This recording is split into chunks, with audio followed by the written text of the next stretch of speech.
রূপচাঁদা ফ্রাই পছন্দ করে না এমন মানুষ খুব কমই পাওয়া যাবে। আমি আজকে আপনাদেরকে রূপচাঁদা ফ্রাই রেসিপি দেখাবো কিভাবে রূপচাঁদা মাছ ফ্রাই করতে হয়। তো প্রথমেই আমি কিছু রূপচাঁদা মাছ নিয়ে সেগুলোকে কেচে নিব যাতে মশলাগুলো ভালো করে ঢুকে। তারপর এক এক করে আমি মশলা দিয়ে নিব। মরিচের গুঁড়া, হলুদের গুঁড়া, জিরার গুঁড়া, ধনিয়ার গুঁড়া আর কিছু চাট মশলা, আর সাথে থাকবে হচ্ছে সয়া সস, তারপর দিব হচ্ছে টমেটো সস।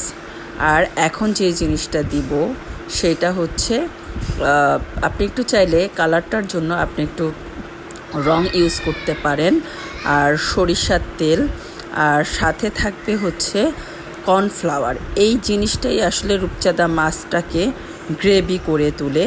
তো সবগুলো মিশ্রণ আপনি একত্রে ভালো করে মিশাবেন, আর মশলাগুলো যাতে মাছের ভিতরে ঢুকে এই জন্য মাছগুলোকে আমি কেচে নিয়েছি। তারপর প্রত্যেকটা মশলা আমি হাত দিয়ে সুন্দর করে আস্তে আস্তে করে ভিতরে ঢুকাবো যাতে মশলাগুলো সুন্দরভাবে মাছের ভিতরে ঢুকে।